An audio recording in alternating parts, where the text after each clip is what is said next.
गीता महापुराणे की जय। श्री कृष्ण कन्हैया लाल की जय।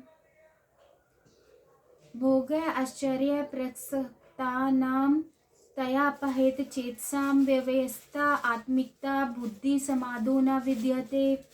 जो लोग इंद्रिय भोग तथा भौतिक ऐश्वर्य के प्रति अत्यधिक आसक्त होने से ऐसी वस्तुओं से मोहग्रस्त हो जाते हैं, उनके मनों में भगवान के प्रति भक्ति का दृढ़ निश्चय नहीं होता। तात्पर्य: समाधि का अर्थ है स्थिर मन। वैदिक शब्द कोश निरुक्ति के अनुसार सम्यग आधित्यते अस्मिन् अस्मित्रा मत त्वया त्वथा तयम्। जब तक आत्मा को समझने में स्थिर रहता है तो उसे समाधि कहते हैं। जो लोग इंद्रिय भोग में रुचि रखते हैं अथवा जो ऐसी क्षणिक वस्तुओं से मोहग्रस्त हैं, उनके लिए समाधि कभी भी संभव नहीं है।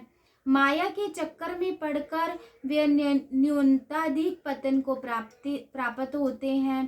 त्रैगुण्य विषय वेदा नियस्त्रे गुण्यो भवार्जुन निर्ध अर्ध्यो नित्य सत्व अस्थो निर्योग क्षेम आत्मवान। वेदों में मुक्त्या प्रकृति के तीनों गुणों का वर्णन हुआ है।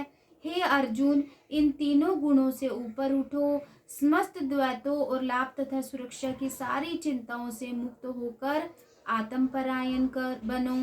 तात्पर्य: सारे भौतिक कार्यों में प्रकृति के तीनों गुणों की क्रियाएं तथा प्रतिक्रियाएं निहित होती हैं। इनका उद्देश्य कर्म फल होता है, जो भौतिक जगत में बंधन का कारण है। वेदों में मुख्यतः सकाम कर्मों का वर्णन है, जिससे सामान्य जन क्रमशः इंद्रिय तृप्ति के क्षेत्र से उठकर आध्यात्मिक धरातल तक पहुंच सके। कृष्ण अपने शिष्य तथा मित्र के रूप में अर्जुन को सलाह देते हैं कि वह वेदांत दर्शन के आध्यात्मिक पद पर ऊपर उठे, जिसका प्रारंभ ब्रह्म जिज्ञासा अथवा परम आध्यात्मिकता पर प्रश्नों से होता है। इस भौतिक जगत के सारे प्राणी अपने अस्तित्व के लिए कठिन संघर्ष करते रहते हैं। उनके लिए भगवान ने इस भौतिक जगत की सृष्टि करने के पश्चात वैदिक ज्ञान प्रदान किया, जो जीवन यापन तथा भवबंधन से छूटने का उपदेश देता है।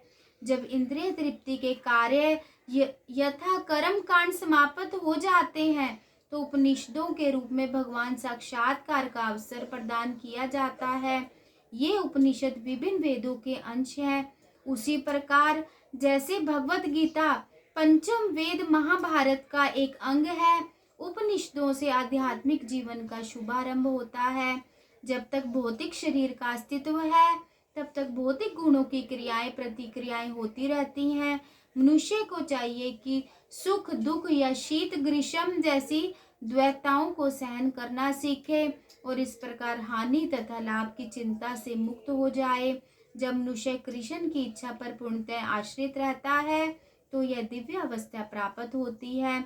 यवानार्थ उदपाने सर्वथा सम अतुल तोल्दके तावा सर्वेषु वदेषु ब्रह्मांडस्य विजानतः।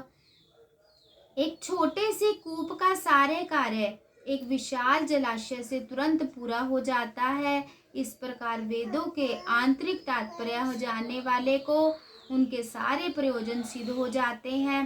तात्पर्य: वेदों के कर्म कांड विभाग में वर्णित अनुष्ठानों एवं यज्ञों का ध्येय आत्म साक्षात्कार के क्रमिक विकास को प्रोत्साहित करना है और आत्म साक्षात्कार का ध्येय भगवत गीता के 15वें अध्याय में है। इस प्रकार स्पष्ट किया गया है कि वेद अध्ययन का ध्येय जगत के आदि कारण भगवान कृष्ण को जानना है। अतः आत्म साक्षात्कार का अर्थ है कृष्ण तथा उनके साथ अपने शाश्वत संबंध को समझना। कृष्ण के साथ जीवों के संबंध का भी उल्लेख भगवत गीता के 15वें अध्याय में ही हुआ है। जीवात्माएं भगवान के अंश स्वरूप हैं, अतः प्रत्येक जीव द्वारा कृष्ण भावनामृत को जागृत करना वैदिक ज्ञान की सर्वोच्च पूर्ण अवस्था है।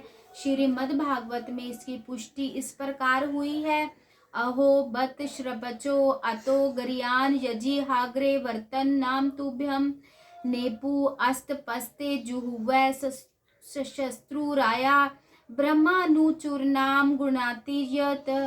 हे प्रभु, आपके पवित्र नाम का जाप करने